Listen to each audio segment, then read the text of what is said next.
Hello, hello. Welcome back to my YouTube channel, Heart and Soul. For those of you who don't know me, my name is Jessica. Thank you so much for clicking on this video, and I really hope you stick around to the end to hear what I have to say. Please like this video. It really helps out the channel a lot. Please subscribe. If you watch and you haven't subscribed already, please do so. It makes a big difference. And just thank you so much for being here. Comment anything below you want me to know about your experiences or anything else you would like to know about mine. And so with that, today I wanted to do another video. I actually, I don't really tell too many people this part, okay, but I thought I would just share it because it's funny, but it's not funny, you know what I mean? It's facetiously, it's funny. So, okay, so I wanted to tell you guys about the time I caught, there's a fly. The time I caught a charge. Okay, so it was years ago. I don't even know when it was, probably 5 years ago. What happened was, actually it was a lot longer than that, probably about 7 years ago. What happened was, as you may know, I am a former addict. I had an addiction to pain medication. I put myself in treatment. I got clean in 2013. My clean date is May 8th, 2013. I did 28 days in rehab, and then I put myself into an outpatient program. I stayed in there for years, and then, you know, I just kept going and going, and I was doing all types of good stuff for myself and going to my programs and doing my thing, and I get put on Suboxone. Okay, now mind you, I had been clean at this time. I don't know why I was put on Suboxone after I was clean. I'm not really sure. But I didn't like that medication. It was very strong. It's like synthetic. And I'm not into that. I never did street drugs, anything like that. I strictly just took pills. Not like that's any better. But that's as far as I went. I was actually always afraid to do drugs, so that's the craziest part about being an addict, is that I was afraid to do drugs, but I was found a way to still be an addict. So, but anyway, so they put me on Suboxone. I wasn't taking it, not like how it was prescribed. I was just taking like a quarter, a tenth of what I was supposed to be taking, because it was overwhelming. It was like ODing me. You know, I'm trying to be careful with the words I'm saying, because I know, like, you say anything and they won't put your video out. So I'm not trying to be disrespectful, but I'm trying to get the story out. So I had a bunch of them put away. They come like in strips, in an individual little package sealed. And so I had a bunch of those in boxes in my drawer. There was this girl I knew, I was giving away a bunch of clothes my daughter had outgrown. I didn't need anymore, so I was giving them to her. Now, as she's coming over to the house to take the bags of clothes, she ends up robbing me and stealing all my medication. So then I have to, and I didn't even realize it until like an hour after she had left, when I was like, okay, where'd that go? Didn't realize the amount that was stolen until like a week later, when I went to, you know, go get something. So I'm like, okay. I knew exactly who had done it because I didn't let anyone into my house. I've never been like that, you know, just my daughter and I, you know. And so I was like, great. So I called my doctor. He's like, oh, you have to report it to the police. I'm like, okay. So I report it to the police. I say exactly what happened. You know, she stole, you know, this quantity, whatever. And you know, and I didn't even know that she had an addiction. I knew that her boyfriend had an addiction years ago, but I didn't know about her. I didn't know her like that. And so I report it, whatever. And then for some reason, it gets turned around on me. So I write in the report, I did not give this girl anything, blah, blah, blah. What happened was I had a pack, 2 strips sitting on my table in packages, and she had taken those. And they're trying to tell me that I involuntarily, check this out, I don't know how you involuntarily give somebody something, but you involuntarily gave that person something, therefore making my statement false. So the statement that I wrote was now considered writing a false statement, because they're saying because I didn't chase this girl down when I realized they were missing, that I involuntarily gave them to her.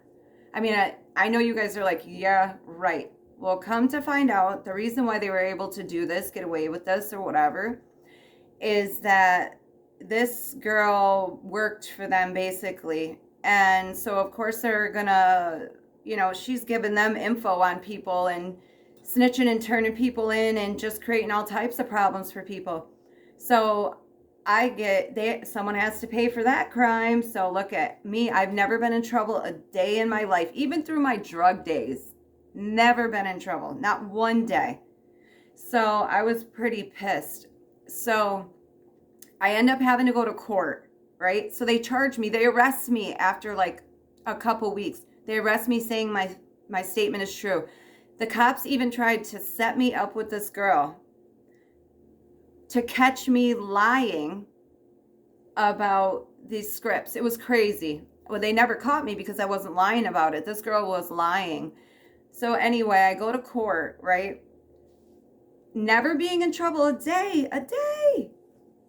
I get sentenced. They want to give me a year jail time because this is Suboxone. This is a highly controlled substance. This is like not a joke. You know what I'm saying? So now I look like I'm distributing. Okay. Not my thing. You know what I mean? So I'm like, wow, this is crazy.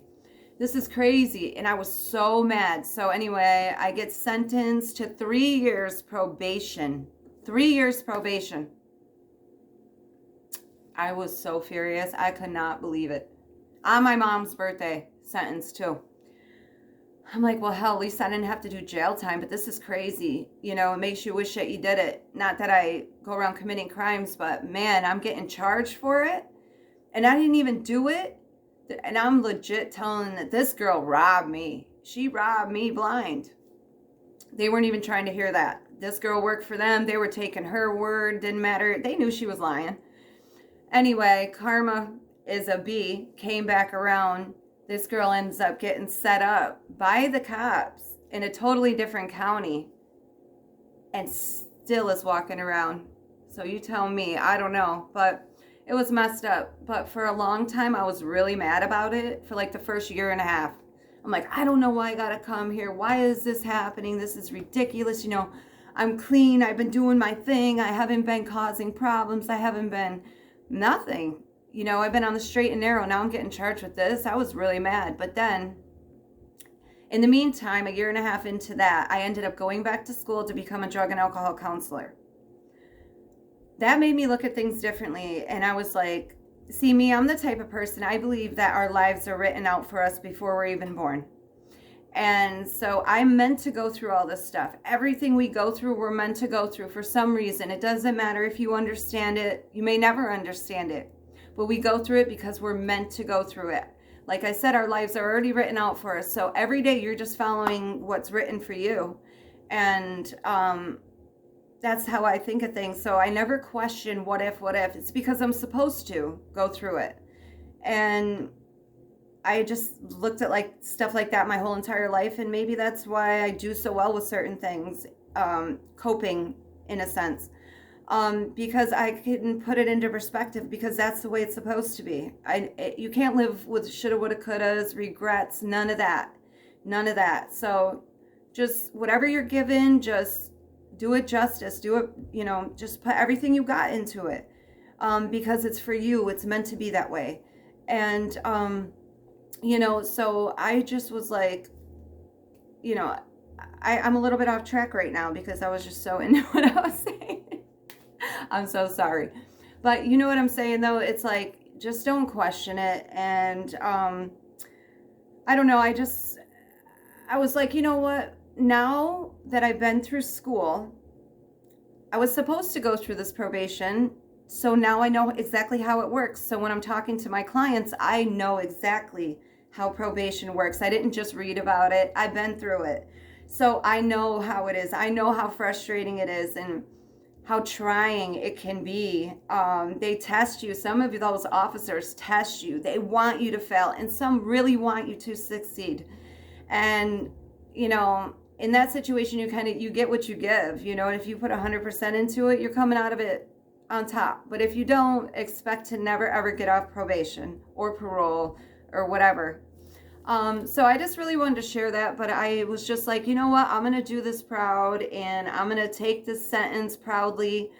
And because I wasn't tattletaling on anybody, trust me, they asked me in the beginning if I wanted to tattletale, and I said, absolutely not.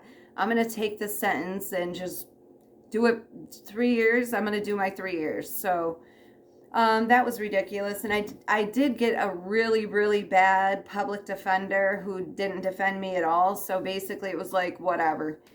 And that guy should have retired probably 50 years before he had my case. And you know what I'm saying? Come on. But I mean, you get what you pay for. So whatever. But yeah, so I got off probation. I don't know. I was probably like 3 years ago. Yeah, 2018.